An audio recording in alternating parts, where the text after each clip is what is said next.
বন্ধুরা, আজকে আমি তোমাদের সাথে শেয়ার করব আরেকটি বোতল আর্ট। তো তোমরা দেখতে পাচ্ছ বোতল আর্টে কিন্তু আমি প্রথমেই সবসময় প্রাইমারি কোট হিসাবে কিন্তু সাদা কালারটি করে নিই।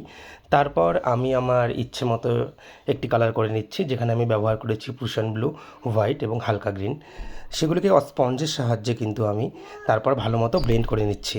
ফেসবুক থেকে কাজগুলো দেখে থাকলে কিন্তু অবশ্যই ফলো করে দিও আমার প্রোফাইলটিকে, এবং ইউটিউব থেকে যদি দেখে থাকো বন্ধুরা, তাহলে কিন্তু আমার চ্যানেলটিকে সাবস্ক্রাইব করে দিও। কেননা তোমাদের ভালোবাসা আমাকে নতুন কাজ করতে কিন্তু অনেক বেশি অনুপ্রেরণা করে।